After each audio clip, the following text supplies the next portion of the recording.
va faire ça à deux voix avec Chantal. J'ai commencé à présenter un diaporama pour présenter le document, en fait, fondamentalement, qu'Amandine a évoqué, un document de travail réalisé ensemble avec 8 organisations, que je tiens à remercier d'ailleurs pour leur contribution à ce travail. Ces 8 organisations, c'est la CFDT, Equitase, les centres sociaux, l'USH, ainsi que SNL, donc le secteur du logement était bien représenté, France Terre d'Asile, ATD, et puis donc le Secours catholique par ma coordination. Alors, on a voulu en fait faire un travail sur les enjeux du non-recours, les difficultés d'accès aux prestations sociales, aux droits sociaux qui sont très importantes. C'est vraiment un problème quotidien évoqué par beaucoup de personnes.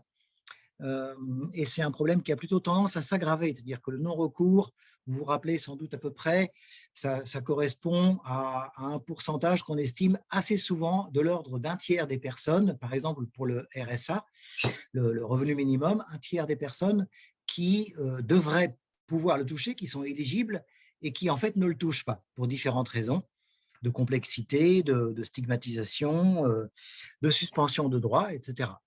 Donc, c'est un enjeu de justice important parce que ce non-recours très élevé, on le retrouve dans d'autres prestations sociales et parce que ce phénomène a plutôt tendance à s'aggraver. Et je dirais que, par exemple, la dématérialisation et la fermeture de beaucoup de lieux d'accueil dans les CAF ou d'autres organismes de protection sociale a plutôt eu tendance à aggraver ce phénomène. Alors, notamment dans les 90 propositions du pacte, il y a la proposition 4 qui dit qu'il faut combattre de façon systématique ce non-recours et avoir une politique ambitieuse dans ce domaine.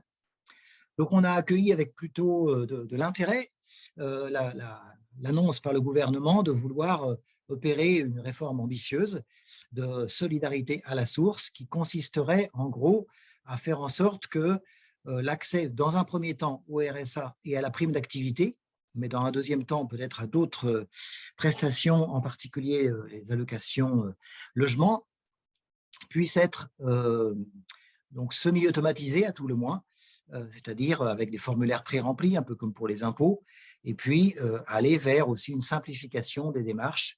C'est en tout cas ce qui est annoncé.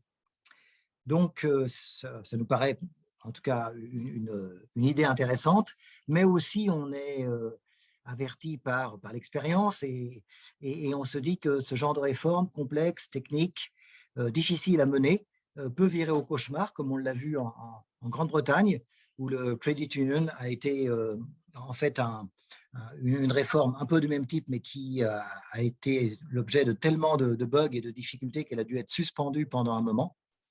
Il y a donc un véritable enjeu à poser des principes qui doivent être respectés et à faire des propositions. Et c'est ce que nous avons fait au niveau du pacte du pouvoir de vivre et que Chantal va vous présenter. Bonjour tout le monde. Avant d'aborder les principes, je voudrais juste remettre dans un contexte de pas mal d'expérimentations à d'autres niveaux, mais qui vont toucher aussi ces personnes-là. 4 expérimentations au niveau national avec des départements qui choisissent d'être dans ces expérimentations. C'est tout ce qui tourne autour des 15-20 heures d'activité pour les bénéficiaires du RSA, tout ce qui tourne autour de territoire zéro non-recours, tout ce qui tourne autour de la recentralisation des financements du RSA et bien sûr le versement à la source. 4 expérimentations qui plantent un peu le décor et qui nous ont fait travailler aussi sur ce non-recours. Les 4 principes que nous avons déterminés à respecter dans le cadre du versement à la source, un principe de justice, parce que on doit améliorer la situation des plus précaires, on doit améliorer l'accès et faciliter l'accès aux prestations sociales, et tout ça pour combattre des facteurs d'inégalité du recours aux droits sociaux.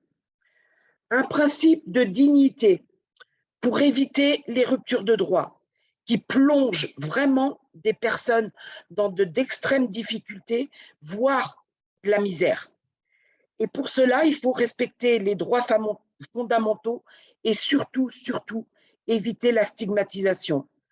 On ne peut pas globaliser par un exemple, on ne peut pas en faire une globalisation, ce n'est pas possible.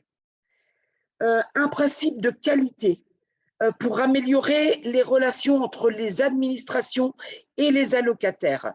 On voit trop souvent des difficultés de rendez-vous, des difficultés à l'accueil, parce qu'il manque du personnel. Ce que l'on met dans ce principe également, c'est que le tout numérique ne remplacera pas l'accueil en physique. Il faut les deux. On ne pourra pas échapper à du numérique, mais il faut garder la possibilité d'un accueil physique de qualité. Et surtout, le numérique, ce n'est pas pour faire des économies. Et un principe de participation, ça veut dire qu'on veut que tous les acteurs de la société civile soient concertés dans le cadre de ce versement à la source, ce projet de versement à la source, mais aussi inclure des personnes qui sont en situation, des personnes concernées, qui ont une parole très concrète, qui font voir qu'il y a des dysfonctionnements. On aborde les propositions. Alors, les propositions. Tout d'abord, des moyens à hauteur d'ambition. Cette réforme du versement à la source, elle ne pourra pas se faire à budget constant. Ce n'est pas possible. Il va falloir, ça va coûter, ne serait-ce que tout à l'heure, Daniel a évoqué le non-recours. Par exemple, le non-recours au RSA, qui est de 30% environ, c'est 3 milliards qui ne sont pas versés. 3 milliards d'euros qui ne sont pas versés. Donc, si on veut toucher le plus de monde possible pour diminuer le non-recours, ça va coûter. Et si on veut éviter des perdants également, parce que dans le cadre de l'harmonisation de la base ressources, il faut éviter que ça fasse des perdants. Donc, on ne pourra pas faire d'économie avec cette réforme. Il va falloir mobiliser des ressources pour éviter des perdants et bien sûr pour garder le niveau de ressources équivalent, voire supérieur pour les bénéficiaires. Cette réforme nécessitera des ressources humaines qui en même temps ne doit pas aggraver la fracture numérique, ce qui est un vrai souci. Il faudra mettre le numérique au service d'une relation humaine de qualité. Et les COJ, bien sûr, on demande qu'il y ait qu'on arrête de diminuer les effectifs via les COJ. Parce qu'on aura besoin d'effectifs, de recruter du personnel pour le rendez-vous des droits, pour l'accueil et aussi pour gérer les dossiers qui peuvent être très complexes. Une proposition d'humaniser les relations et les pratiques. Il va falloir renforcer les moyens de l'accompagnement. C'est l'autre diapo, Daniel. Merci. Donc, je le disais, renforcer les moyens de l'accompagnement. Le droit à l'accompagnement, il est indispensable. Il existe aujourd'hui, mais il faut absolument le renforcer. Un accompagnement individuel, mais aussi un accompagnement collectif. Et le point également, il faudra renforcer, ça va avec, hein, il faut renforcer le aller vers. Le aller vers, qui normalement, dans le cadre de la future expérimentation territoire zéro non-recours, va permettre d'étudier de comment on fait, en sachant qu'aller vers, on a un public invisible qui ne va pas chercher les droits, qui ne connaît pas les droits, et c'est comment on met des moyens pour aller vers ce public-là.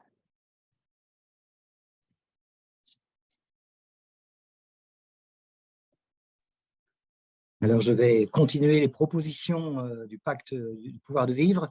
Notre troisième axe dans les propositions, c'est garantir la continuité et la stabilité des ressources pour les allocataires. En fait, cet enjeu d'une continuité, d'une stabilité, c'est vraiment probablement une des demandes les plus importantes faites par les personnes en situation de précarité qui nous disent, pour pouvoir prévoir un peu et gérer notre budget très contraint, il faut que l'on sache sur quoi on peut compter. Or, le premier enjeu, c'est d'éviter les ruptures de droit déjà et d'organiser une garantie de versement des allocations en cas d'étude du dossier. Ce n'est pas fait actuellement. Aujourd'hui, la situation, c'est que dès qu'un dossier est réétudié par une CAF, eh bien, les prestations sont suspendues. Et donc, ça crée de très grandes difficultés. Ça peut même, si ça dure plusieurs mois, faire plonger des ménages dans la véritable misère. C'est aussi une sorte d'abus de droit parce que l'enjeu devrait être d'assurer la continuité des droits et de respecter un reste à vivre, comme on le dira plus loin. Il y a donc là un enjeu majeur. Et puis, c'est aussi pour nous l'occasion de rappeler que nous sommes contre les sanctions qui aboutissent justement à des suspensions de versement de prestations sociales, sauf évidemment les cas de fraude avérée. Ensuite, pour continuer dans cet esprit, nous disons qu'il est important d'éviter l'instabilité des ressources pour les allocataires. Là, on vise plutôt le fait que si on change tous les mois le montant qui va être donné en essayant d'être au plus juste par rapport aux ressources actuelles, c'est un peu le principe de la contemporanéisation des allocations, comme c'est fait d'ailleurs maintenant pour les APL, eh bien, on peut aboutir à une instabilité des ressources qui est aussi préjudiciable à la bonne gestion et à la prévision pour les personnes. Donc, on demande d'aller au-delà de ce qui se fait actuellement, c'est-à-dire de pousser vers une stabilité semestrielle, alors qu'aujourd'hui, on est plutôt sur un effet figé à 3 mois. Et ça nous semble important pour justement permettre cette stabilité. Alors évidemment, si on dit ça, il faut maintenir et même systématiser le principe de l'évolution asymétrique, c'est-à-dire faire en sorte que si les revenus augmentent, on ait bien cette stabilité semestrielle, mais s'ils baissent, par exemple parce qu'on a perdu son emploi et qu'on a une chute de revenus, on puisse avoir un rattrapage rapidement et sans attendre la fin du semestre. Ensuite, le respect du reste à vivre, ça c'est très lié à la question des indus, c'est-à-dire, vous savez que parfois il y a des erreurs qui sont faites, donc parfois les personnes, on leur demande de rembourser des trop perçus dans les prestations, ce que l'on appelle un indu au niveau des organismes de protection sociale, mais malheureusement ceci est souvent très mal géré parce que, contrairement à ce qui se passe dans le milieu bancaire, avec les dettes que l'on peut avoir, il n'y a pas de respect du reste à vivre qui pourtant est important, c'est-à-dire cette notion qu'on ne peut pas laisser des personnes sans rien et qu'il faut tenir compte de l'ampleur des ressources ou de la faiblesse des ressources dans les remboursements. Alors, il est vrai que ce reste à vivre pourrait aboutir en gros au fait que des personnes qui n'ont que le RSA strictement parlant, que 500 et quelques euros par mois, finalement, on est au niveau du reste à vivre. Donc les indus devraient être laissés. Mais justement, c'est ce que l'on dit, d'abord, les petites sommes à rembourser devraient être laissées en pertes et profits.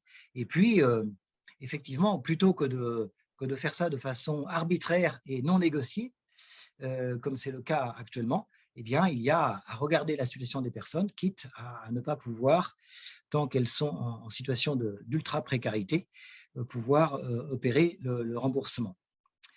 Et plus largement aussi, ou en complément plus exactement, eh bien, nous demandons qu'il y ait aussi dans la base des ressources prises en compte pour le calcul des prestations, que l'on supprime la prise en compte des petites ressources ponctuelles, une aide ponctuelle de la famille, ou le fait qu'un enfant puisse avoir, par exemple, un accompagnement dans le cadre de la garantie jeune, qui peut aider des parents qui sont eux-mêmes allocataires du RSA, et bien qu'on puisse dire non, on ne va pas baisser les revenus des parents parce qu'un enfant est en cours d'insertion ou des gratifications de stage. Disons toutes les petites ressources qui sont en plus souvent à court terme. Il y a un enjeu important qui nous semble important à mettre pour stabiliser les personnes. Voilà, et ça nous fait arriver à la quatrième dimension, ou le quatrième axe des propositions du pacte du pouvoir de vivre, qui est d'assurer la gouvernance, la transparence, la justice des données. Alors, c'est un enjeu important puisque toute réforme technique, et dans ce contexte où la dématérialisation est aussi forte, eh bien, tout cela, et d'ailleurs l'automatisation, même si elle est partielle, va augmenter le pouvoir des algorithmes, ce qui n'est pas forcément une mauvaise chose, mais qui peut aussi inquiéter. En tout cas, l'évolution de ces dernières années montre qu'il y a un vrai enjeu qu'a bien mis en avant, par exemple, la Quadrature du Net et puis aussi le collectif Changer de Cap, c'est le fait que les algorithmes utilisés doivent être transparents.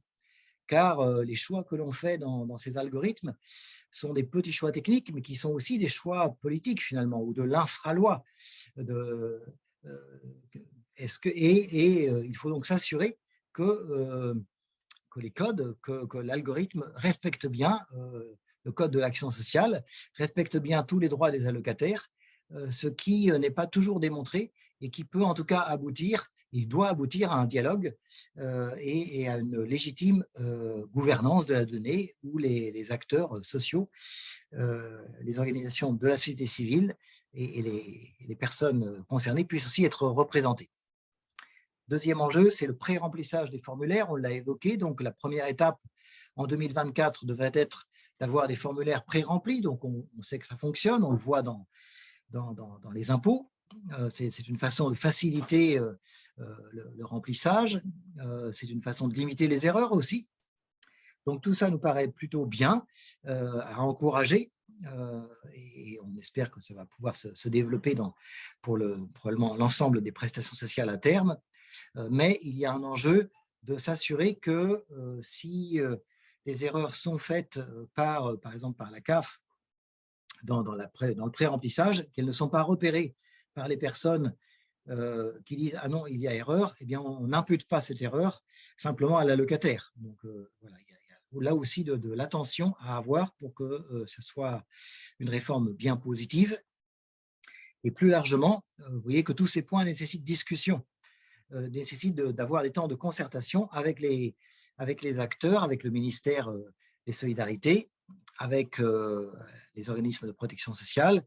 Et de ce point de vue-là, nous demandons qu'il y ait plus de concertation qu'actuellement, car les travaux se font au niveau technique et en interne, sans associer beaucoup les acteurs de la société civile. Et or, comme nous l'évoquions tout à l'heure, ce ne sont pas des sujets techniques seulement, ce sont aussi des sujets de politique sociale. Et tout choix peut avoir des impacts très importants. Donc, il y a vraiment besoin d'avoir cette concertation avec aussi les personnes concernées, les premières concernées qui doivent être représentées dans les discussions, et puis nos organisations. Et nous souhaitons également être associés à la future réforme des bases ressources, qui sera plutôt dans un deuxième temps, qui est annoncée plutôt pour 2024 ou 2025. Nous verrons à quelle vitesse cela avance. C'est une réforme qui pourrait être compliquée et qui est en même temps nécessaire. C'est-à-dire que si on veut aller un peu plus loin, il faut pouvoir harmoniser les ressources qui sont prises en compte, celles qui ne le sont pas, celles qui sont prises en compte. Alors, le montant net social, par exemple, qui va être dans les feuilles de paie est une étape qui va dans ce sens-là. Ça, c'est plutôt positif. Mais nous disons, parce qu'il y a eu des débats que nous avons eus lors des discussions autour du RUA, le revenu universel d'activité qui a été depuis enterré, que cette harmonisation, c'est en fait compliqué à faire sans qu'il y ait des perdants. Or, nous disons que les perdants ne peuvent pas être des personnes en situation de précarité.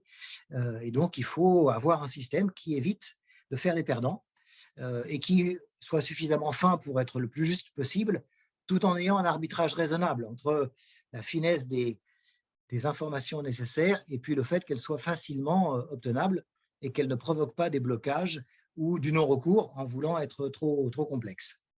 Et dernier point, eh bien, il nous semble important d'être associé aussi au mécanisme de suivi de cette réforme et puis d'évaluation ensuite parce que c'est aussi une réforme qui provoquera des difficultés, sans doute, qui pourra et devra être améliorée au fur et à mesure, qui devra tenir compte des enseignements de l'expérimentation au territoire zéro non-recours, etc. Donc, ça demande, disons, du suivi et de l'évaluation, et c'est important que ce soit fait de façon participative. Voilà les grandes idées. Alors, notre position, elle prend en compte un certain nombre de sujets, elle ne dit pas tout non plus, comme Chantal l'évoquait, il y a d'autres sujets actuellement sur la table qui sont problématiques, qui ne sont pas abordés dans ce document de positionnement, mais tout cela peut avoir un lien. En tout cas, il y a de l'enjeu parce que cette réforme concernera, a priori, des millions de personnes, des millions de ménages, et donc c'est vraiment important qu'elle puisse se faire au mieux. Et eh bien, je pense que maintenant, on arrive au temps des questions. Merci à tous les deux, Daniel et Chantal. En effet, on a des premières questions, mais n'hésitez pas à continuer à en poser. Donc, encore une fois, c'est à travers le petit chat. Vous écrivez votre question, puis je la transmets à Chantal et Daniel. Alors, il y a une première question d'Equitaz. La réforme de France Travail, avec une hausse des sanctions et des conditions accrues pour percevoir le RSA, va accroître le non-recours au droit. Pensez-vous que le gouvernement ira au bout de la proposition répétée par Macron d'automatisation des versements sous conditions de ressources? Donc, est-ce que cette réforme ira au bout, au fond? Alors, c'est une question difficile puisque ça reste encore une hypothèse. Il y a un fort mouvement quand même qui va dans le sens de faire en sorte que des aspects d'automatisation se mettent en place un peu partout. Ce n'est pas toujours une bonne nouvelle, puisqu'on voit que ça souvent été lié, presque toujours été lié avec le fait de diminuer le nombre de personnel dans les organismes de protection sociale, dans les administrations en général. Et donc, on peut dire que cette réforme est cohérente avec une vision un peu d'État plateforme qui s'occupe d'une forme d'efficacité au travers de mécanismes automatisés. Donc ça serait un argument pour dire que cette réforme pourrait bien aller au bout. Nous, on pense qu'il y a aussi de l'enjeu positif qui est que si elle est bien menée, elle peut quand même contribuer à la lutte contre le non-recours, simplifier les démarches, aller diminuer, disons, le caractère quérable, c'est-à-dire le fait qu'il faut demander une aide pour l'obtenir. Et aujourd'hui, le dossier du RSA, c'est un dossier complexe à remplir, un dossier en fait très intrusif. Donc, si on peut diminuer ça, c'est plutôt positif. Ça devrait diminuer le non-recours. Mais on peut avoir aussi une réforme qui s'ensable. En tout cas, on voit bien que les agents au ministère, en particulier, qui sont en charge de piloter cette réforme, nous disent que ça va venir par étapes et que ça va bien être sur toutes les années du quinquennat que ça va monter en charge progressivement.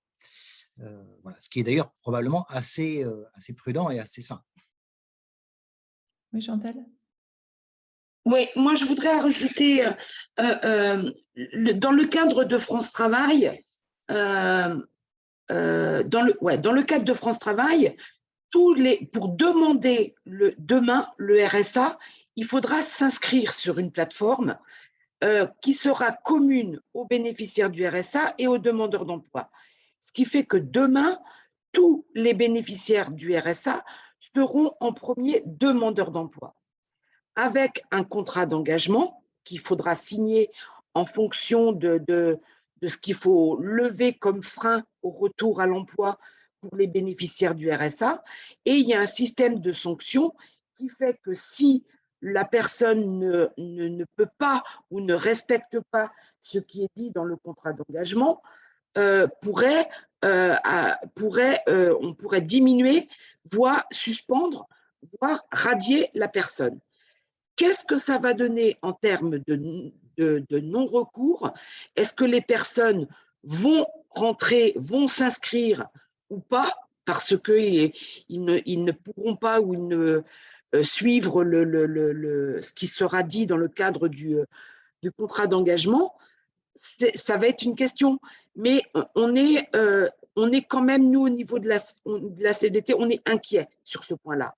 Le système de sanctions qui se durcit, qui risque d'être automatisé, qui va être globalisé avec les sanctions des demandeurs d'emploi, on a très peur sur le non-recours possible, qui rajoute au non-recours.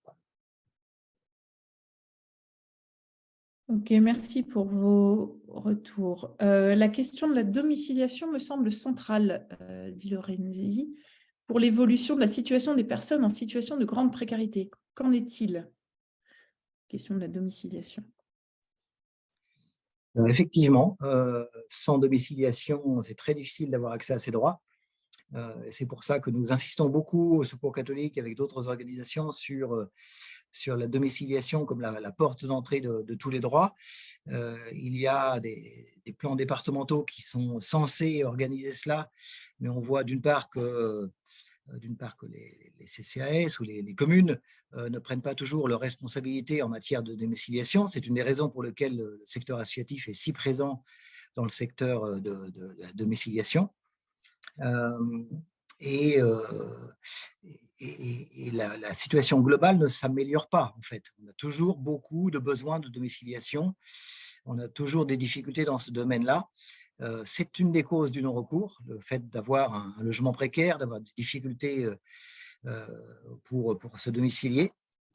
On pourrait ajouter dans ces difficultés la difficulté d'avoir un accès au compte, d'avoir un compte bancaire, puisque c'est très lié, hein, il faut à la fois avoir une adresse et un compte bancaire.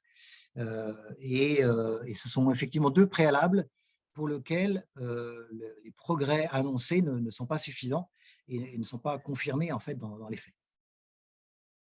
Ça a été des points très forts dans le cadre des plans de lutte contre la pauvreté au niveau national.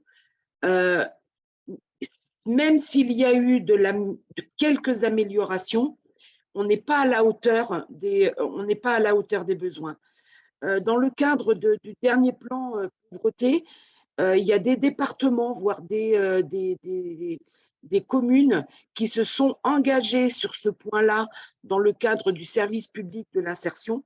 C'était dans la mise en place de contrats, je dirais, entre différents acteurs locaux pour améliorer, mais c'est très localisé, je dirais. Tout le monde ne s'est pas forcément engagé dedans. Ok, merci. Il y a un commentaire, une inquiétude sur l'automatisation et l'absence de transparence sur les modalités de calcul, vous l'avez évoqué, sur les algorithmes.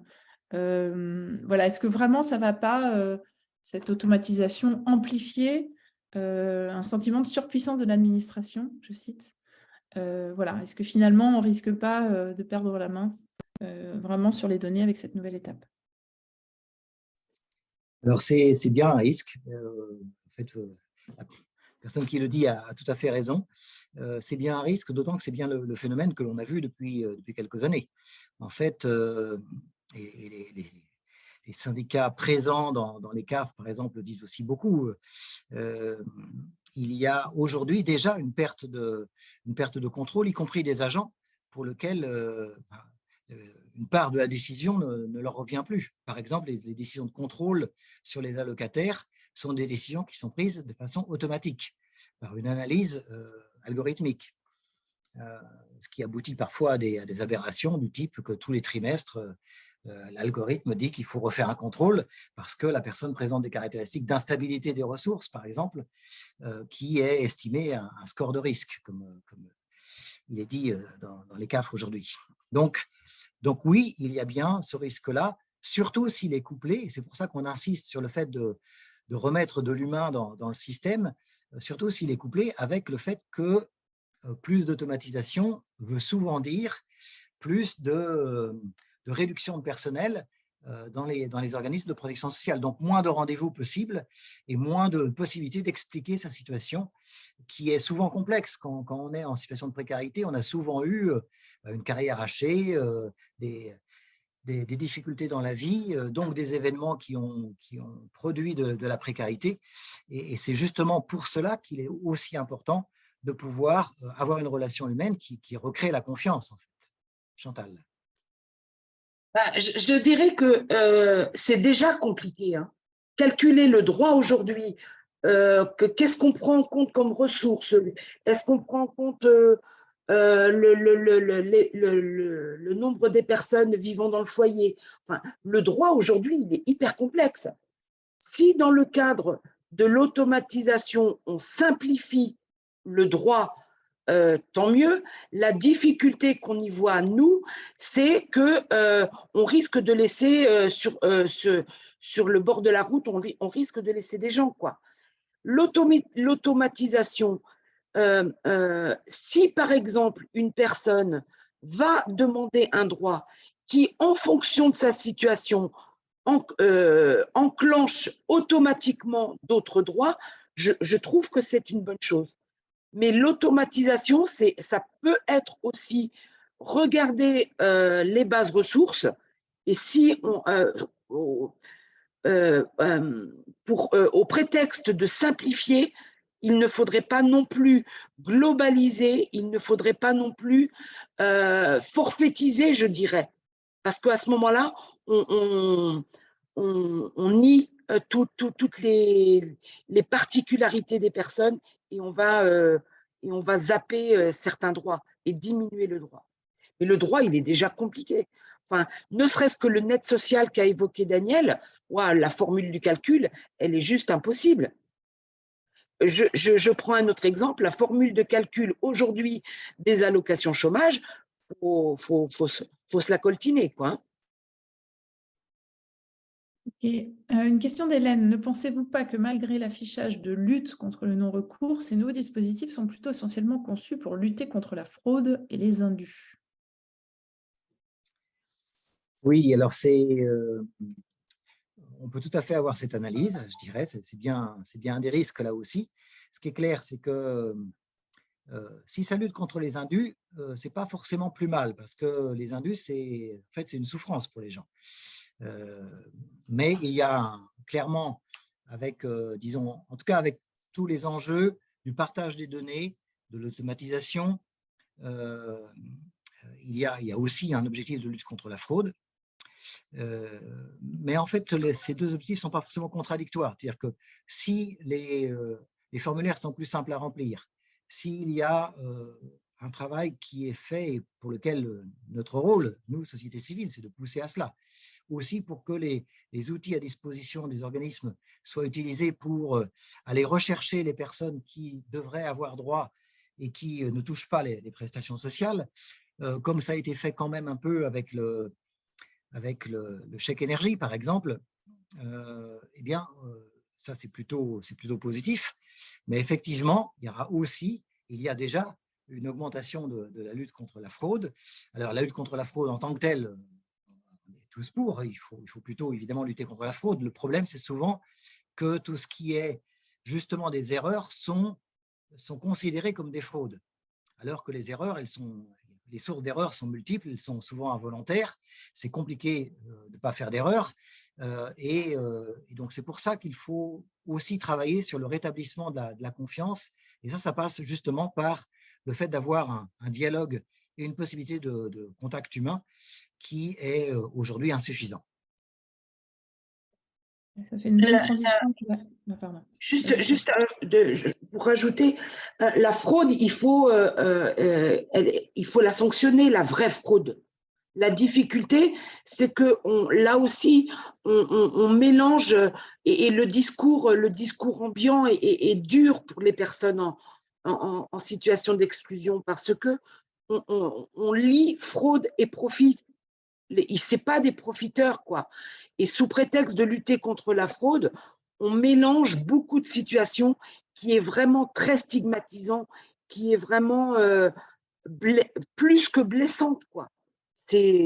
Parce que la première fraude, c'est pas pas les personnes, quoi. C'est la fraude administrative, elle est les difficultés administratives, changement de droit, changement de calcul qui peut engendrer des difficultés, c'est la première cause de ce qui est globalisé dans de la fraude qui n'en est pas.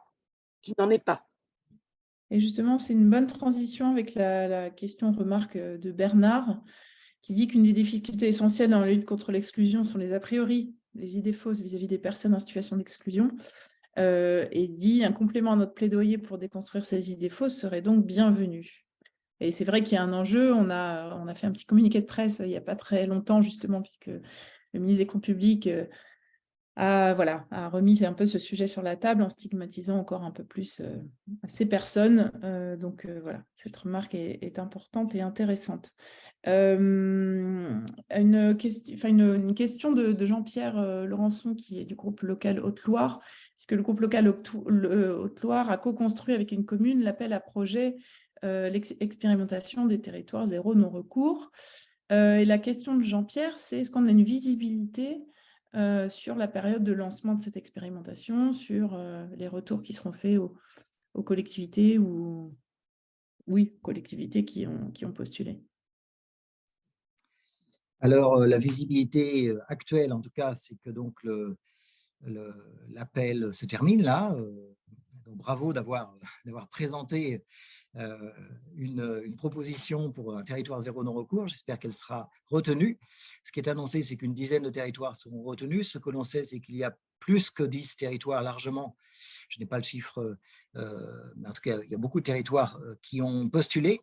Donc, c'est une bonne nouvelle. Ça veut dire que cet enjeu de la lutte contre le non-recours, ou des acteurs locaux sur des territoires assez petits, c'est un peu du même ordre que pour territoire zéro chômeur de longue durée. Donc, ce sont des territoires qui correspondent à un quartier de ville ou à une communauté de communes en milieu rural.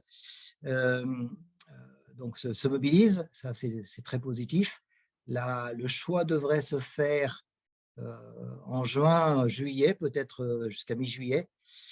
Et donc, ça devrait être annoncé, en tout cas courant juillet, les 10 ou 12 territoires retenus.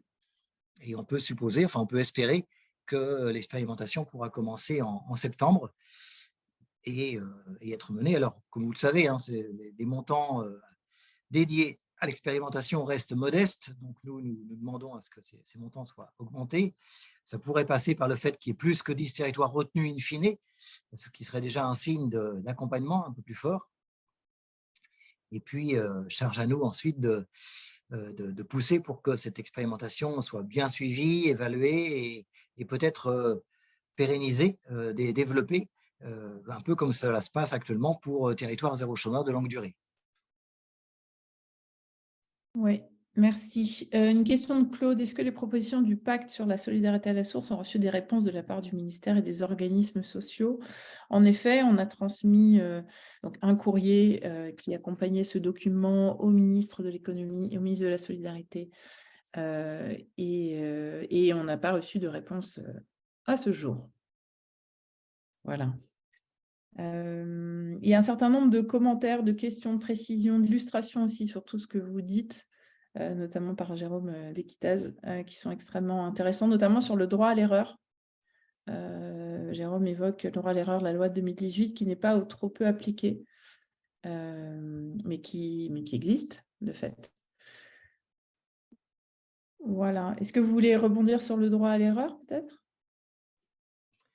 Oui, parce qu'effectivement, le droit à l'erreur, c'est important, c'est un des axes de cette loi pour une société de confiance. Et justement, c'est quand même paradoxal, finalement, les pratiques en matière de code de l'action sociale, et notamment les pratiques vis-à-vis des allocataires des prestations sociales, sont beaucoup plus dures que les pratiques que l'on a vis-à-vis des ménages imposables.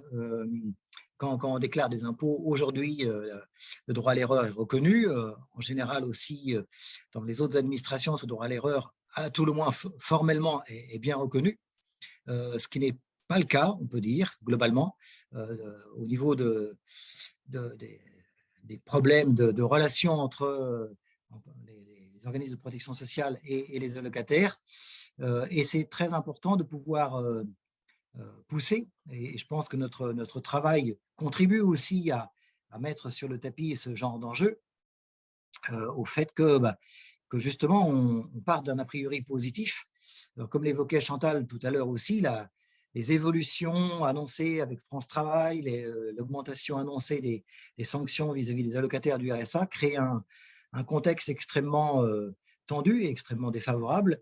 Et il y a donc bien un enjeu de travailler sur, on peut dire sur la bataille culturelle aussi, enfin en tout cas sur le fait de changer la perception que l'on peut avoir vis-à-vis des personnes en situation de précarité, d'avoir un vrai défi de travailler sur la confiance a priori, sur donc le fait que, par exemple, on ne suspende pas les prestations quand on réétudie un dossier, ce qui plonge dans la difficulté les personnes, alors que souvent, ça peut se régler avec juste un petit ajustement ou justement le fait d'obtenir une information complémentaire.